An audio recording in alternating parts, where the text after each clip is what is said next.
표 샀어요. 네? UCLP. 쉬어요? 지금 신청은 넣었는데 결과가 안 나와가지고 아, 바로 하는 게 아닌가 보지. 되지 않을까요? 안 되면 저는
저희 저번에 H21까지 나왔던 거 기억을 하는데 네. 오늘 다음 PPT를 나가요. 네. 네.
Pen is not working again, so just give me some time to fix this.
보여요? 확인을 안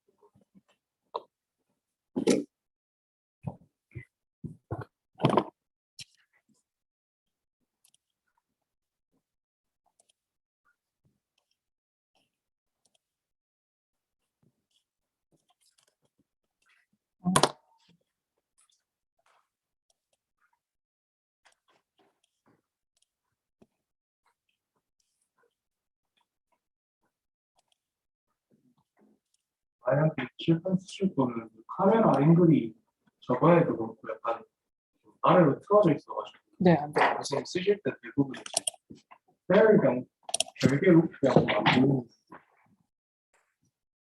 그러면 let me use mouse instead of pen.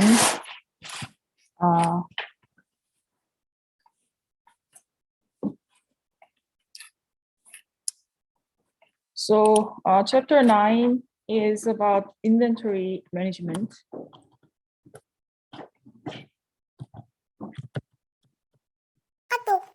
And we saw one of the two inventory control system. The first one is continuous review system, also called Q system, and we solve relevant problem. Right? And the periodic review system, we briefly saw the definition of the periodic review system and how the periodic review system behaves. We just fix the target level, target inventory level, which is T here. You set the target inventory level in the periodic review system.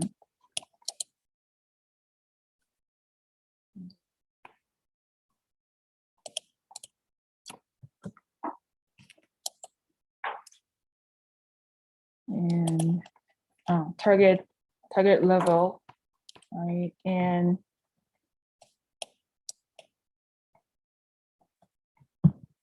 at a certain period, you review your inventory level, inventory position, and place an order this amount, the gap between the target level and the on-hand inventory.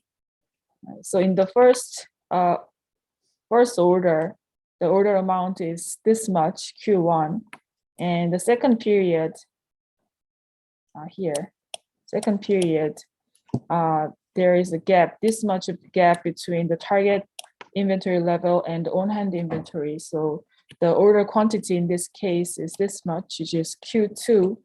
And this time, again, another order was placed, and the order quantity is the gap between target inventory level and the on-hand inventory, this much. So in the periodic review system, the P is fixed, but the order quantity Q is changing, while in the continuous review system, the Q is fixed, but the time between order P is changing.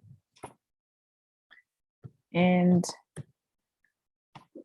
so in the periodic review system, you need to fix P, which is also called TBO, time between order. The P should be the time between order. And you can get this time between order using the economic order quantity, which is computed economic order quantity over the annual demand, or you can pick any convenient interval as this time between order.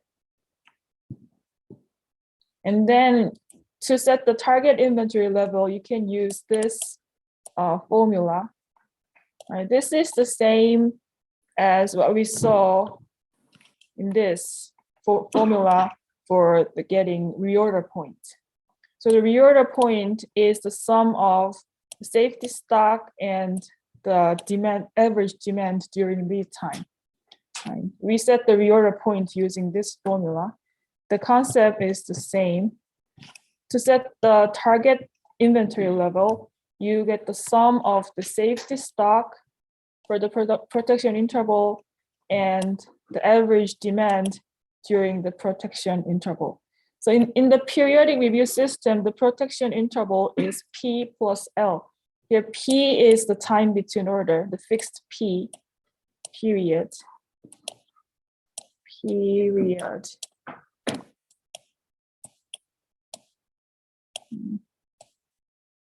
It's very hard to take a note using this mouse. And L is the lead time. Lead time.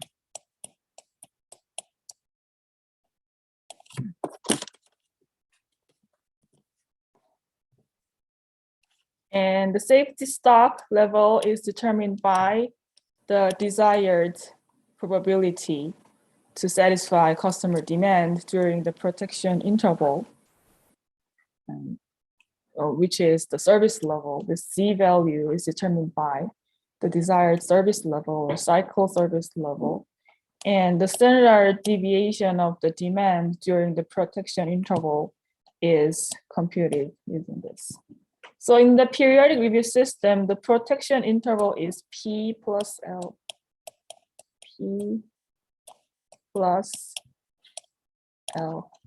P is the time between order, fixed time between order, and L is the lead time. And let's look at the exercise. I just added this exercise and uploaded this revised version of the PPT file on the Blackboard. You can get this slide from the revised version, the PPT file. So let's return to the bird feeder example. We use this bird feeder example in this continuous review system case. So we use this bird feeder example to get the right amounts of safety stock and the reorder points. And using the same information, let's get the target inventory level and the safety stock under this P system. So recall that demand for the bird feeder is normally distributed with a mean of 18 units per week and a standard deviation in weekly demand of 5 units. Lead time is 2 weeks and the business operates 52 weeks per year. The Q system called for an EOQ of 75 units. Under the Q system, the optimal order quantity was 75 units, right? And the safety stock was 9 units for a cycle service level of 90%. What is the equivalent P system? Answers are to be rounded to the nearest integer. So can get the target level. I can get the P first. P. Right. Under the P system, P time between order is fixed. We are going to use the fixed time between order.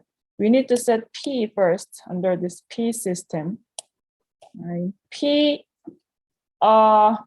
you can pick any convenient interval as P, or you can get the time between order using this EOQ, right?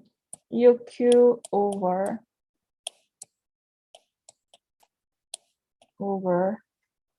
D is one way of getting time between order. Since we have this EOQ of 75 units, and we know that the annual demand was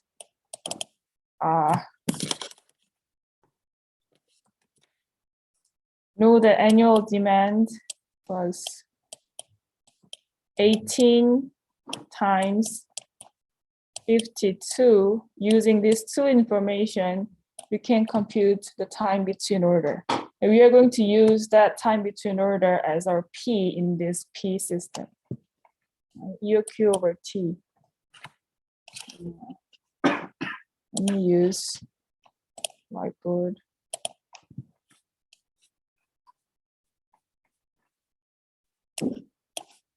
So our P is EOQ over annual demand. EOQ was 75 units and the annual demand is 18 times 52. All right, then our P is about 4.2. And using the integer number, can say that our P is 4 weeks. So this means that under this P system, the company is going to place an order every 4 weeks. Our P is 4. So then like 75 divided by 18 is 4.2. 75 divided by 18 times 52. less than 1. Oh. 네네. I think I kind Yeah, of it should be 75 times 52. because EOQ Yeah. is also 4. Yeah, so it's the same as 75 over 18, right? 75 over 18.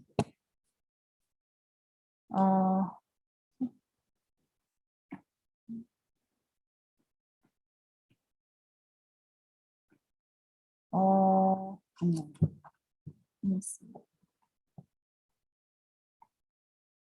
Let me check. It should be 75 over 18 times 52.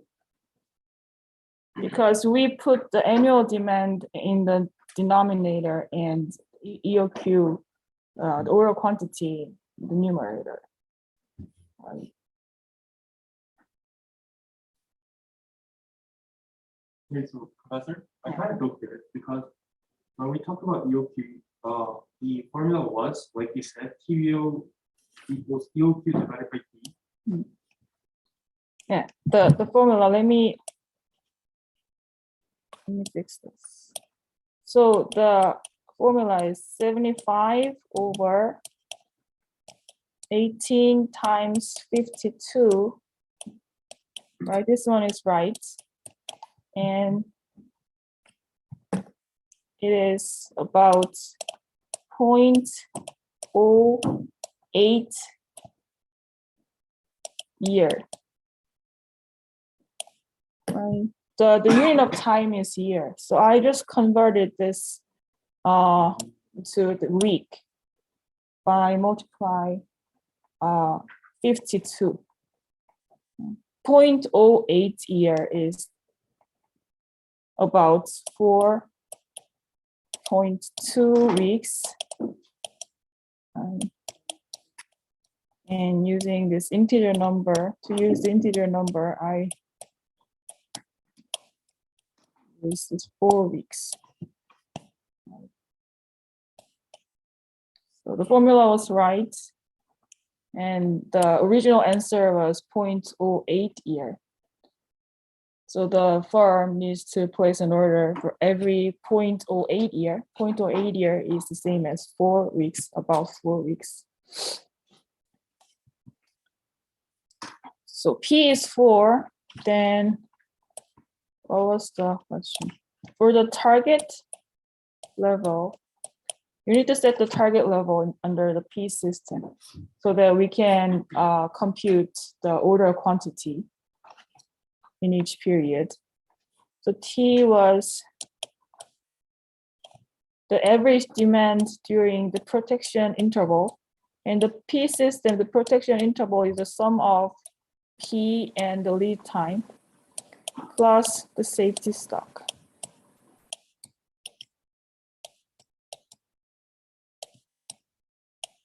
Safety stock. And in this bird feeder example, the service level was 90%. The management wants to have the service level of 90%. And we are going to use the 90% of the service level. The average demand, D bar, is 18 units per week. And our P was 4 weeks. And the lead time was given as 2 weeks. And the safety stock should be Z times the standard deviation of the demand during the protection interval. This. When the service level is, cycle service level is 90%, the corresponding Z value is 1.28.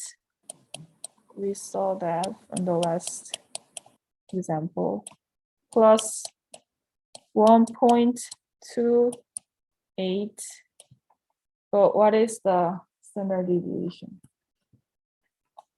And this, again, this is standard deviation during the protection level, protection interval P plus L, the same as the standard deviation of the weekly demand times square root P plus L. Right. When the protection interval was just the lead time, we get the standard deviation using this. Right. In the Q system, we got the standard deviation of the demand during lead time using this formula. Right. Now, since the protection interval is P plus L, the standard deviation is computed using this. And the sigma sub D was 5, which is given in this example. Square root 4 plus 2. And this is about 12.25 units. So the standard deviation is 12.25. So you multiply 12.25. This is the right amount of the safety stock so that the company can satisfy 90% of the customer demand during the protection interval. Altogether is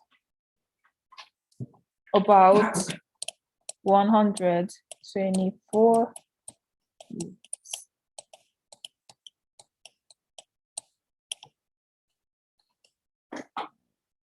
So you fix the P using EOQ and annual demand. The P was 4 weeks. And using the P and the desired service level, we computed target inventory level, which is 124 units. So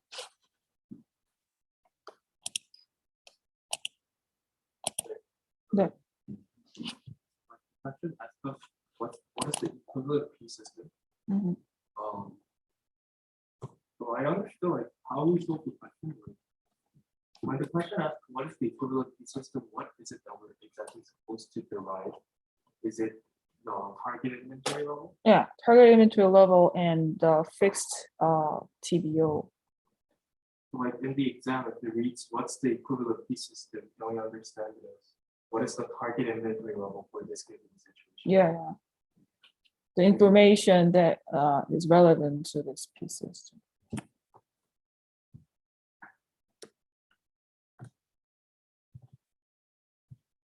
Yeah.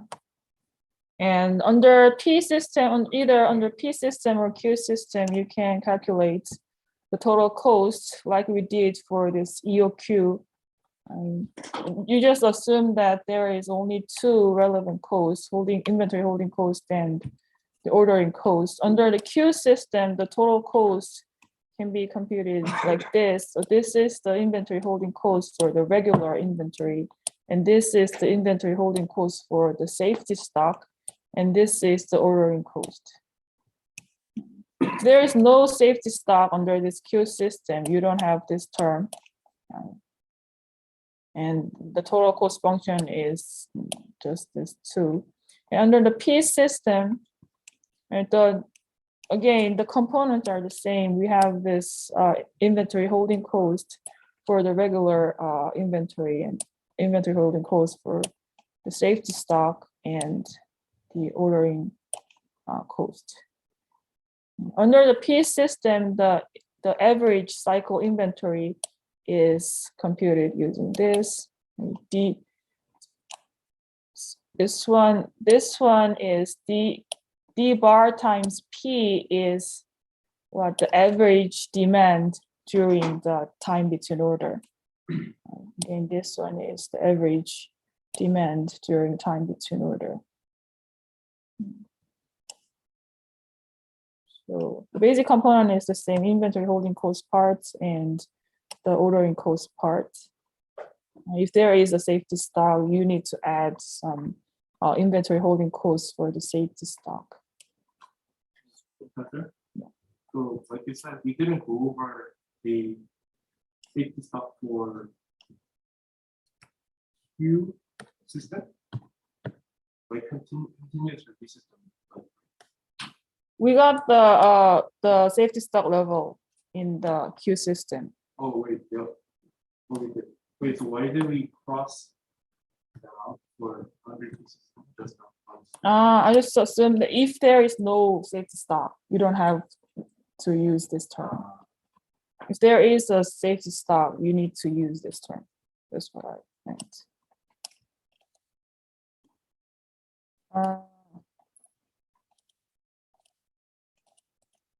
And let me remove this.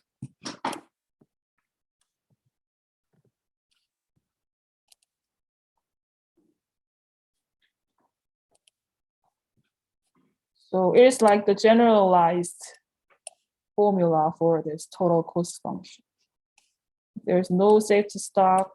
You need to multiply 0 here so that you don't have this term, this component.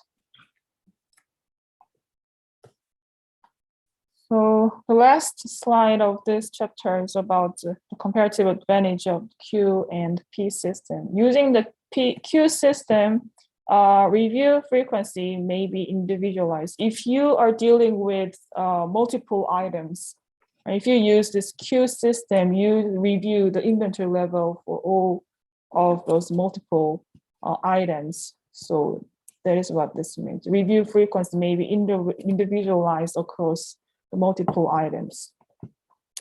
And if you fix the Q, the order quantity, you may get the quantity discount because the order quantity is guaranteed for every order. Certain amount of order quantity is guaranteed. And the Q system, the advantage of Q system is that you can reduce the safety stock because you keep on tracking the inventory position. You don't have hold a lot of safety stock because you continuously review this inventory position. But in the P system, you do not continuously review the inventory position. So in the P system, compared to the Q system, you need to keep more safety stock. So P system, the advantage of P system is convenient because you do not have to keep track on the inventory position in a real time. And orders can be combined. This is another advantage of the P system. So in a certain period, you go to the warehouse and review the inventory of the whole item, every item, and then place an order. So for every order, you can combine orders across multiple items. So in the P system, the orders can be combined. And yeah, the third advantage is quite similar to the first one. It is very convenient. You don't have to continuously review the inventory position under the P system. So the major advantage of P system is it is very convenient. You just go to the warehouse, you just go over the inventory position for every week or every month. So like for instance, like if Walmart has warehouse 1, 2, and 3, so under the Q system, these warehouse would individually track the inventory level, and then when it goes down the level of our acceptable order quantity, we just order that appropriate amount again and again. Every time the inventory level reaches its reorder point under the Q system, the firm needs to place an order. So, but then for like P, then like we just go to the warehouse every 3 weeks, and then we order that appropriate amount. So then we combine the order. So does that bring a big advantage? Because then for Q, we have a quantity discount, which is great. but for like P, except for that convenience, is there like a, because then if orders are combined, wouldn't there be an advantage in ordering two, or is that not the case? We don't know yet because we do not have the specific numbers. We don't know whether the quantity discount is gives more advantage than the combined orders. We don't know the specific cost information, so we cannot say like that.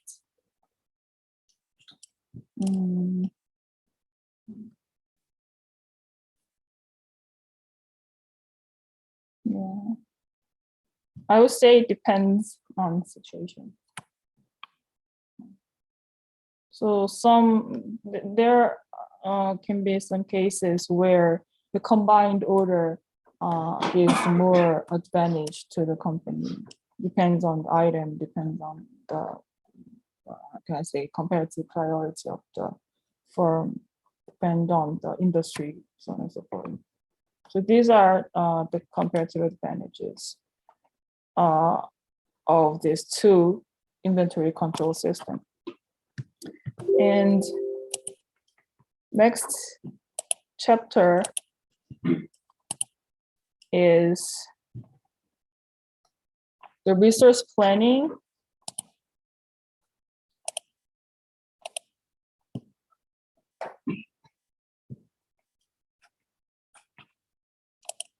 And I would say this is the more detailed concept of this inventory management.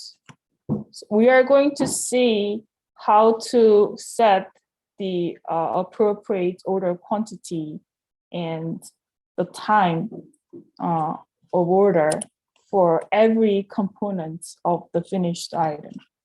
So this is more detailed version of this inventory management and resource planning. So this is the introduction part of this chapter. So when the finished item is the bike, like this picture, you can see a lot of components are in this bike, one bike. Right? Seat, tire, chain, so on and so forth. So to produce one unit of bike, you need to plan to source these many components of a bike. We saw the other day that there is two types of demand depending on the source of the demand. One is independent demand and the other is dependent demand. In this case, when the finished good is the one bike, this bike is, the demand of this bike is the independent demand, and the demand for these components of a bike will be the dependent demand. So that means that the demand of this component of a bike is dependent upon this demand of the bike. And we can see there is a hierarchical structure of this component. So for a finished goods, as bicycle as a finished goods, right, you have these components, you need these components, two wheels and one frame and one handlebar and one seat, right? And to make this wheel, two wheels, so there needs two rims, two tires, so on and so forth. So you can see their hierarchical structure between the components of the finished item. And in this diagram, you can see how much component will be needed to make another component. So using this information, you need to plan. You need to make the resource planning. So how much of this wheel should be ordered? How much of the frame should be ordered? And when you should order wheels and when you should order frames, so on and so forth. So the system of planning manage the dependent demand inventory and schedule the replacement orders is called material requirements planning. In Korean, it is called 자재 소요 계획, material requirements planning. So using this material requirements planning, you can manage the dependent demand inventory, and you can schedule this replenishment orders. And to use this material requirement planning, you need 3 types of inputs. The first one is inventory records. And the next one, first one is the master production schedule here. Master production schedule.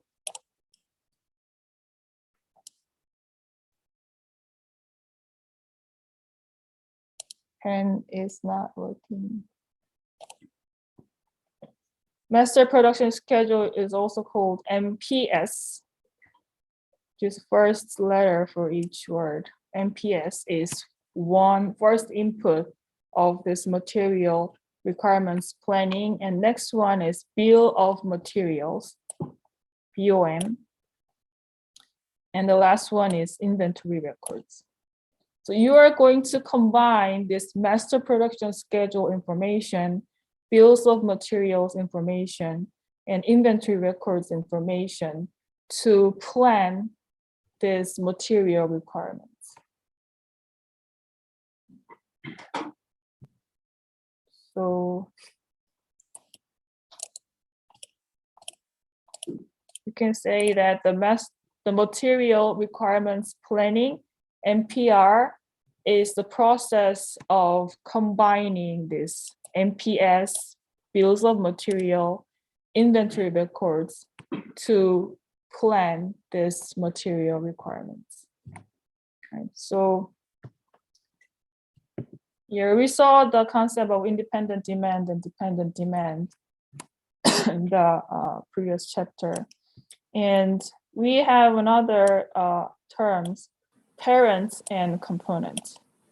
If there is a hierarchical structure among these components of the product, you will have the parent item and the component item. The parent item is any product that is manufactured from one or more components. Parent item has one or more components.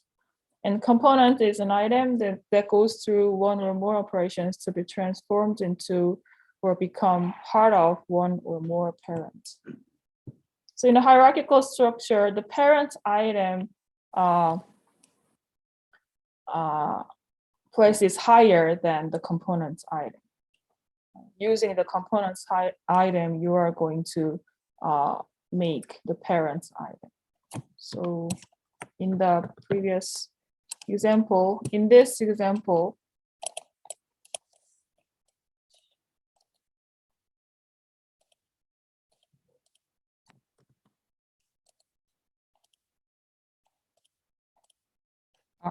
can evaluate the relative position of each component. So the bicycle is the parent item, and the component of this bicycle is wheel, frame, handlebar, and seat. Right. And the handlebar is a parent item of these brakes and grips. And these brakes and grips are the components of handlebar. Right, parents, and there is a parent and component relationship in this hierarchical structure of the components. Again, wheel is the component of bicycle, and at the same time, wheel is the parent item of this rim, tires, spokes, reflector, and valves. So you need to identify this parent-component relationship to make this MPR, material requirements planning. And this graph shows the different behavior of the parent inventory and the component demand. You can see when while the parent inventory, the level of parent inventory is continuously changing based on the customer demand, this component demand happens sporadically, not continuously changing. The component demand is because the component demand is based on the parent inventory. So you can see there are different behavior during this parent inventory and component demand. So here, the first graph shows the inventory of the bicycle, which is the end product. Its inventory position goes down based on the demand, customer demand. And at the reorder point, there should be an order placed. An order of the 1,000 bicycle is placed.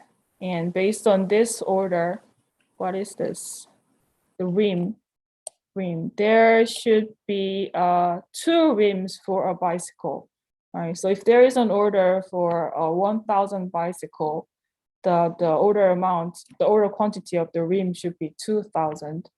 Right, so at this point in day 3, there is an order for 1,000 bicycles, and based on this independent demand, the demand of the rim happens, and in the day 3, the demand for rim is 2,000. So there is one demand. And after that, in day 8, another order was placed for this 1,000 bicycles. And because of this demand, so another 2,000 of rim is ordered. Just note that the behavior of the end product and independent demand and the dependent demand is different. So the first input of this MPR system is MPS, which is Master Production Scheduling. This Master Production Scheduling is the schedule about the production of the end item, finished goods. So it says Master Production Scheduling shows details how many end items will be produced within specified periods of time. So Master Production Scheduling is about the end item, the time of the production of this end item, and the quantity, production quantity of this end item. Master Production Scheduling shows the information regarding end item. And when you develop this Master Production Scheduling, you need to know about the customer demand using the forecast, and the production factors such as capacity and resources needed to be considered.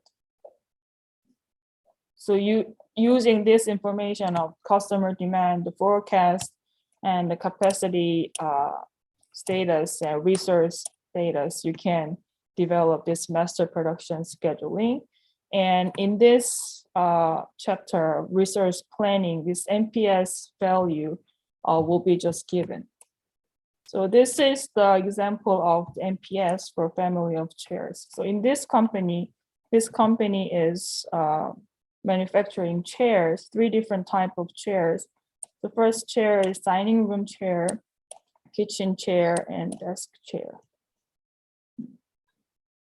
And it says based on this MPS, which shows the schedule of production of end item, it says in April 1st, first week of April, there should be 150 dining room chair.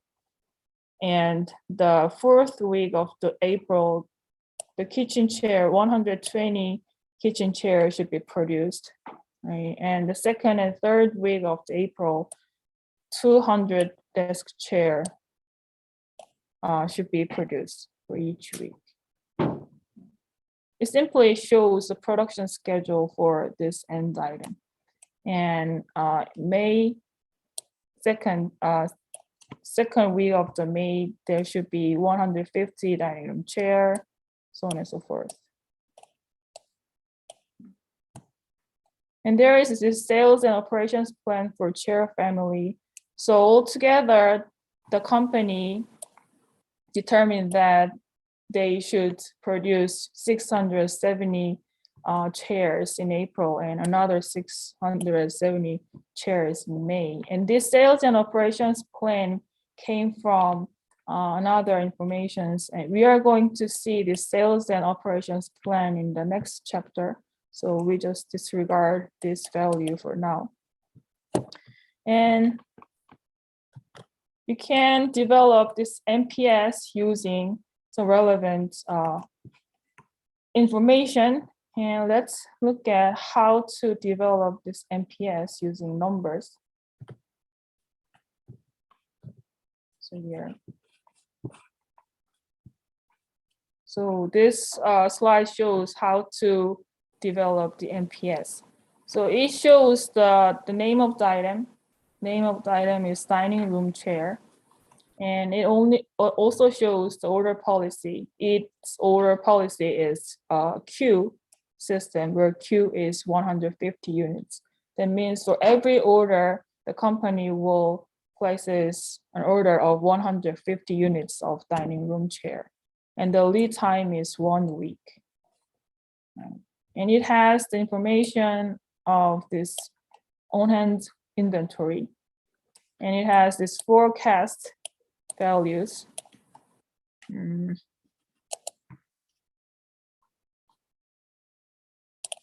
we can get this forecast value using one of the forecast method. But in this case, these forecasts are just given.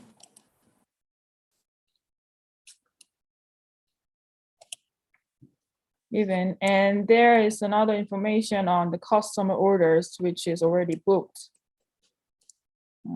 And projected on-hand inventory is what we are going to compute to set the MPS, projected on-hand inventory. So we have in first time period, in the first week, we have on-hand inventory of 55 units. And there are 38 customer orders, which was already booked before, right? Then in the first week of April, the projected on-hand inventory or expected level of on-hand inventory is 17, which is found by 55 minus 38. Right? Before first week of April, we have 55 units of dining room chair, right?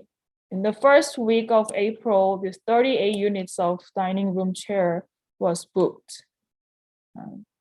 Then we expect to have 17 on-hand inventory at the end of the week, first week, right? 17. 17 is found by 55 minus 38.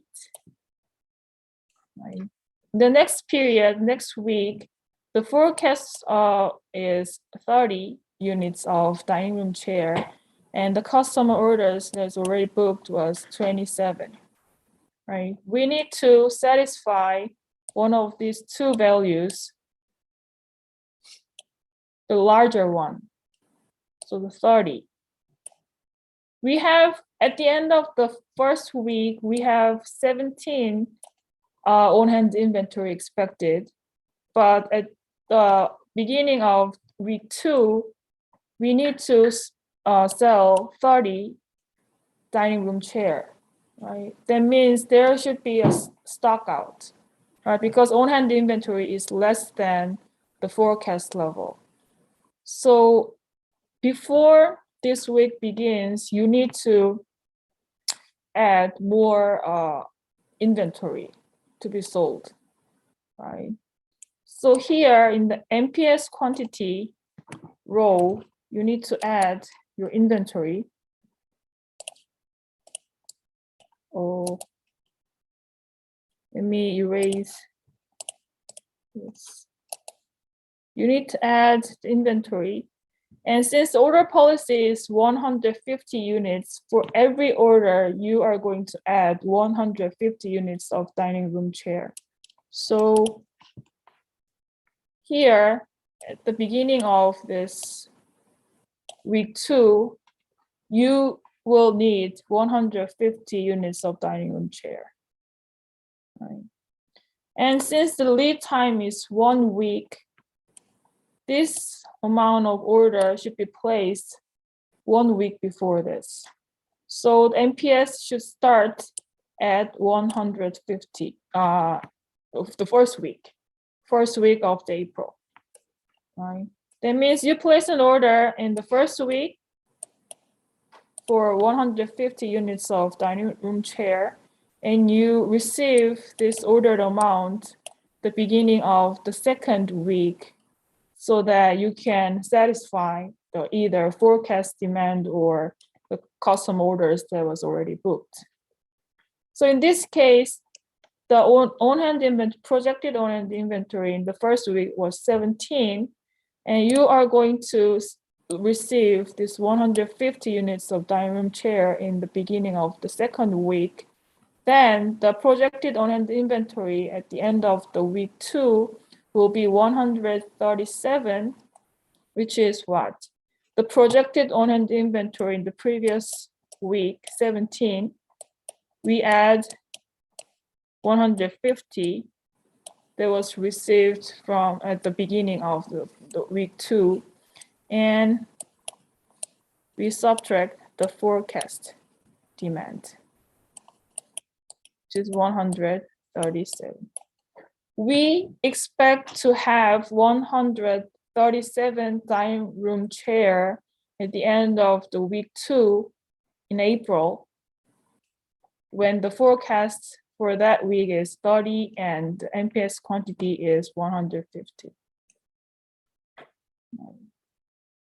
What about the projected on-hand inventory in the third week? The on-hand inventory in week 2 can cover the next forecast, which is 30, right? So after week 3, the projected on-hand inventory will be 107, which is found by 137 minus 30.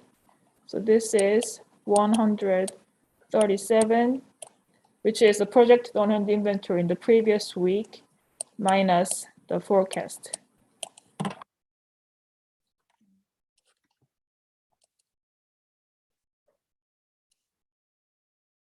So this pen keeps showing these lines. I don't know why. Then what? What is the projected on-hand inventory in week 4 in April week 4? 77. How do we get this value? We have 107 as the projected on-hand inventory at the end of week 3. Right? And the forecast is 30 for this week 4. So from this, you subtract this forecast to get 77. And 77, projected on-hand inventory of 77 can cover the next period's forecast, which is 35. Right? Then at the end of the week 5, the projected on-hand inventory was dropped to 42, which is what, 77 minus 35. 77 minus 35. Then still, this projected on-hand inventory in week 5 can cover the next time's forecast, which is 35. So the projected on-hand inventory in week 6 is 42 minus 35, which is 7. 42 minus 35. And then the forecast of week 7 is larger than the projected on-hand inventory in week 6, right? So this is time you need to place an order, receive an order. so that you need to add the inventory to your system. So since order policy is 150 units for every order, you need to get another 150 of the dining room chair at the beginning of week 7.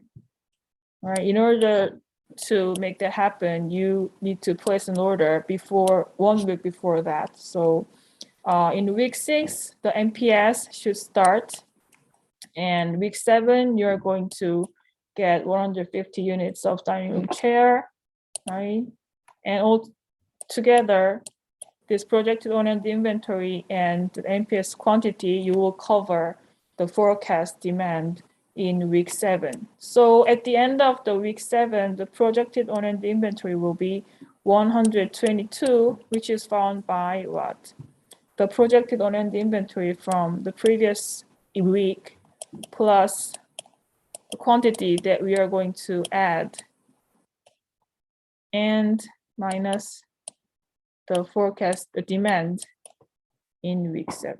So 7 plus 150 minus 35, which is 122. So at the end of the week 7, your projected on-hand inventory will be 122.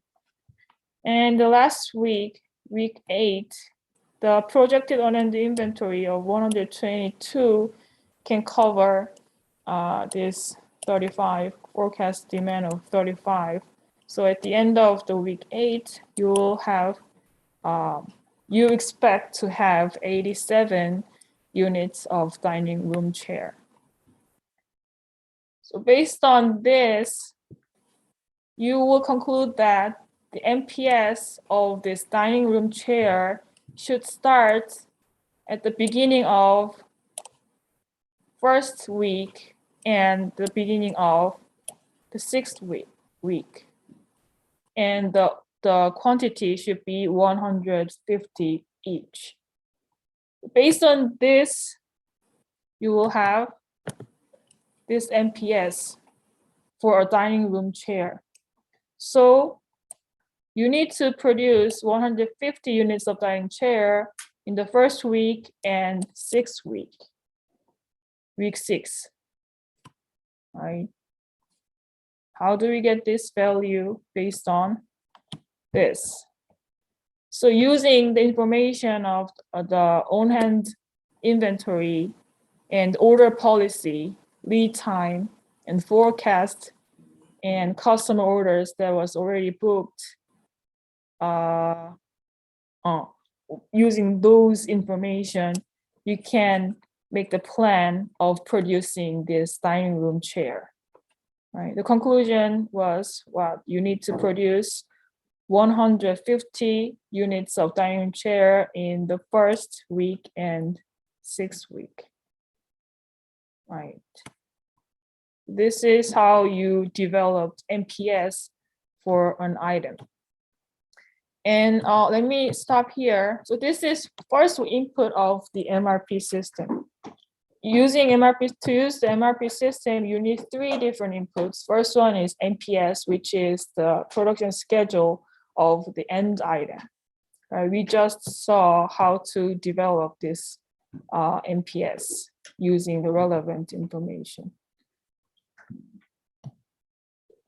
And let me stop here and let me explain more about this MRP, input of the MRP next time. And any question? The final will be the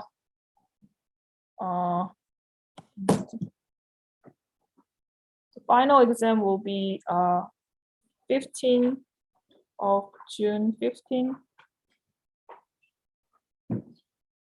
16. June 16. Thursday.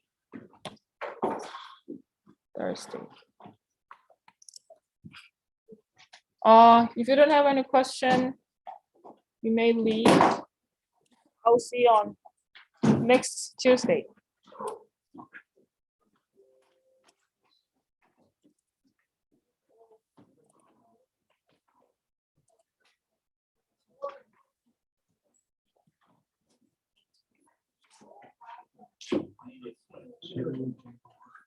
아, 네. 이거 왜 안 되지?